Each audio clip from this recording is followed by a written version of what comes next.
ಜನಗಣತಿ, ಜಾತಿ ಗಣತಿ, ಎಲೆಕ್ಷನ್ ಅಂತ ಹತ್ತಾರು ಕೆಲಸಗಳಿಂದ ಶಿಕ್ಷಕರು ಹೈರಾಣಾಗಿದ್ದಾರೆ. ಇದರ ನಡುವೆ ಶಿಕ್ಷಕರಿಗೆ ಸರ್ಕಾರ ಬೀದಿ ನಾಯಿಗಳ ನಿಯಂತ್ರಣ ಜವಾಬ್ದಾರಿ ವಹಿಸಿದೆ. ಸರ್ಕಾರದ ಇದೇ ಸುತ್ತೋಲೆ ಆಕ್ರೋಶಕ್ಕೆ ಕಾರಣವಾಗಿದೆ.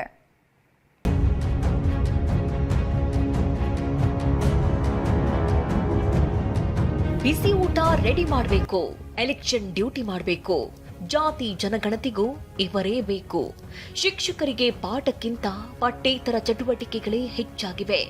ಇದರ ನಡುವೆ ಬೆಂಗಳೂರಿನ ಶಾಲೆಗಳಿಗೆ ಜಿಬಿಎ ಮತ್ತೊಂದು ಹೊಣೆ ಹೊರಿಸಿದ್ದು ಖಾಸಗಿ ಶಾಲೆಗಳ ಆಕ್ರೋಶಕ್ಕೆ ಕಾರಣವಾಗಿದೆ. ಬೀದಿ ನಾಯಿಗಳ ಅಟ್ಟಹಾಸ, ಶಾಲಾ ಕಾಲೇಜುಗಳಿಗೆ ಹೊಸ ಟಾಸ್ಕ್. ಬೀದಿ ನಾಯಿಗಳ ಹಾವಳಿ ನಿಯಂತ್ರಣ, ಶಾಲೆಗೆ ಹೊಣೆ. ಕರ್ನಾಟಕ ಸೇರಿದಂತೆ ಹಲವು ರಾಜ್ಯಗಳಲ್ಲಿ ಬೀದಿ ನಾಯಿಗಳ ಅಟ್ಟಹಾಸ ಹೆಚ್ಚಾಗಿದೆ. ಹೀಗಾಗಿ ಸುಪ್ರೀಂ ಕೋರ್ಟ್ ಎಂಟ್ರಿಯಾಗಿತ್ತು. ಬೀದಿ ನಾಯಿಗಳ ನಿಯಂತ್ರಣ ಸಂಬಂಧ ಕೈಗೊಂಡಿರುವ ಕ್ರಮಗಳೇನು ಅಂತ ಪ್ರಶ್ನಿಸಿತ್ತು. ಇದರಿಂದ ಅಲರ್ಟ್ ಆಗಿರುವ ಗ್ರೇಟರ್ ಬೆಂಗಳೂರು ಪ್ರಾಧಿಕಾರ ಶಾಲಾ ಕಾಲೇಜು, ವಿಶ್ವವಿದ್ಯಾಲಯ, ಆಸ್ಪತ್ರೆ, ಆಟದ ಮೈದಾನ, ಕ್ರೀಡಾಂಗಣ, ಬಸ್ ನಿಲ್ದಾಣ ಸೇರಿದಂತೆ ಸಾರ್ವಜನಿಕ ಸ್ಥಳಗಳ ಉಸ್ತುವಾರಿಗಳಿಗೆ ಒಂದಷ್ಟು ನಿಯಮಗಳ ಪಾಲನೆಗೆ ನೋಟಿಸ್ ಜಾರಿ ಮಾಡಿದೆ. ಬೀದಿ ನಾಯಿಗಳ ನಿಯಂತ್ರಣಕ್ಕೆ ಯಾವ ಕ್ರಮಗಳನ್ನು ಕೈಗೊಳ್ಳಬೇಕು ಅಂತ ಸುತ್ತೋಲೆ ಹೊರಡಿಸಿದೆ.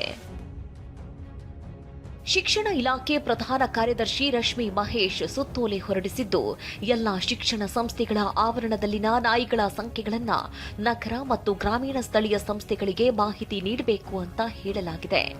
ಬೀದಿ ನಾಯಿಗಳ ಸ್ಥಳಾಂತರಕ್ಕೆ ಆಶ್ರಯ ತಾಣ ನೀಡಲು ಸಹಕಾರ ನೀಡಬೇಕು. ಒಮ್ಮೆ ನಾಯಿಗಳನ್ನು ಶಿಕ್ಷಣ ಸಂಸ್ಥೆಗಳಿಂದ ಸ್ಥಳಾಂತರಿಸಿದ ನಂತರ ಪುನಃ ಬೀದಿ ನಾಯಿಗಳು ಶಾಲಾ ಆವರಣ ಪ್ರವೇಶಿಸದಂತೆ ಕಾಂಪೌಂಡ್ ಹಾಕಬೇಕು. ಬೀದಿ ನಾಯಿಗಳ ಸ್ಥಳಾಂತರ ಸಂಖ್ಯೆ ಮತ್ತು ಸ್ಥಳೀಯ ಸಂಸ್ಥೆ ಜೊತೆಗೆ ಸಮನ್ವಯ ಸಾಧಿಸಲು ಶಿಕ್ಷಣ ಸಂಸ್ಥೆಗಳು ನೋಡೆಲ್ ಅಧಿಕಾರಿ ನೇಮಕ ಮಾಡಬೇಕು ಅಂತ ಸುತ್ತೋಲೆಯಲ್ಲಿ ತಿಳಿಸಲಾಗಿದೆ. ಇದೇ ಸುತ್ತೋಲೆ ಖಾಸಗಿ ಶಿಕ್ಷಣ ಸಂಸ್ಥೆಗಳ ಆಕ್ರೋಶಕ್ಕೆ ಕಾರಣವಾಗಿದೆ. ನಾವು ಪಾಠ ಮಾಡಬೇಕಾ, ನಾಯಿಗಳನ್ನ ಹಿಡಿಬೇಕಾ ಅಂತ ಖಾಸಗಿ ಶಿಕ್ಷಣ ಸಂಸ್ಥೆಗಳ ಒಕ್ಕೂಟ ಕಿಡಿಕಾರಿದೆ. ಶಿಕ್ಷಣ ಸಂಸ್ಥೆಗಳಿಗೆ ನೀವು ಆದೇಶವನ್ನು ಮಾಡಿ ನಾಯಿಗಳನ್ನ ಲೆಕ್ಕ ಕೊಡಿ ಅಂತಕ್ಕಂಥದ್ದು ಅನ್ನೋದು ಪ್ರಶ್ನೆ ಆಗುತ್ತೆ. ಹಾಗಾಗಿ ಎಲ್ಲರೂ ಅಸಮಾಧಾನಗೊಂಡಿದ್ದಾರೆ. ಅದರಿಂದ ನಾವು ಇದನ್ನು ಆಕ್ಷೇಪಿಸ್ತೀವಿ. ಯಾವುದೇ ಕಾರಣಕ್ಕೂ ನೀವು ಈ ಥರ ಧಮಕಿ ಹಾಕೋದು ಒಪ್ಪುವಂಥದ್ದಲ್ಲ.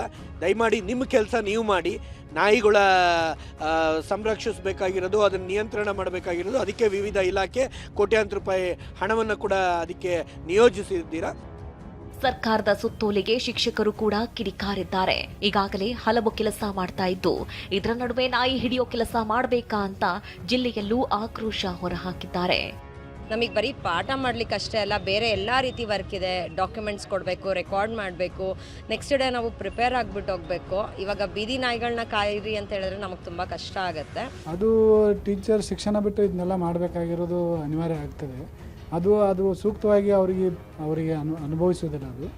ಇದು ಬೇರೆ ರೀತಿಯಿಂದ ಯಾವುದಾದ್ರೂ ರೀತಿ ಅವರಿಗೆ ಟೀಚರ್ಸ್ನ ಬಿಟ್ಟು ಅವ್ರು ಬೇರೆ ರೀತಿಯಿಂದ ಯಾವ ರೀತಿಯಿಂದ ಕ್ರಮ ಕೈಗೊಳ್ಬೇಕನ್ನೋದು ನನ್ನ ಬೇರೆದವ್ರನ್ನ ನೇಮಕ ಮಾಡಬೇಕು. ಈ ಬಗ್ಗೆ ಶಿಕ್ಷಣ ಸಚಿವರನ್ನ ಕೇಳಿದ್ರೆ ವಿರೋಧ ಮಾಡೋರು ಕೋರ್ಟ್ಗೆ ಹೋಗ್ಲಿ ಅಂತಿದ್ದಾರೆ. ಪ್ರೈವೇಟ್ ಇನ್ಸ್ಟಿಟ್ಯೂಷನ್ಸ್ ಕೂಡ ಕೇಳಿದ್ದಾರೆ, ಅವರು ಕೂಡ ಕೊಡಬೇಕಾಗ್ತದೆ. ಅಲ್ಲ, ವಿರೋಧ ಮಾಡೋ ಪ್ರಶ್ನೆ ಅಲ್ಲ. ಸುಪ್ರೀಂ ಕೋರ್ಟಿಗೂ ಅಪ್ಲೈ ಮಾಡಲಿ. ವಿರೋಧ ಮಾಡಿದ್ರೆ ಉಪಯೋಗ ಆಗಲ್ಲ. ಸುಪ್ರೀಂ ಕೋರ್ಟ್ ಹೇಳಿದ ಮೇಲೆ ನಾವು ವಿರೋಧ ಮಾಡಿ ಅದು ನಡೆಯೋದಿಲ್ಲ, ಅದಾಗೋದಿಲ್ಲ, ಅದು ತಪ್ಪಾಗುತ್ತೆ. ಐ ಥಿಂಕ್ ಮಕ್ಕಳ ಹಿತದೃಷ್ಟಿಯಿಂದ ಅವರು ಕೂಡ ಇದನ್ನು ಸ್ವಲ್ಪ ಜವಾಬ್ದಾರಿತ್ವವಾಗಿ ತಗೊಳ್ಬೇಕಾಯ್ತು. ಬೀದಿ ನಾಯಿ ನಿಯಂತ್ರಣ ಸಂಬಂಧ ಸುಪ್ರೀಂ ಕೋರ್ಟ್ ಚಾಟಿ ಬಳಿಕ ರಾಜ್ಯ ಸರ್ಕಾರ ಎಚ್ಚೆತ್ತುಕೊಂಡಿದೆ.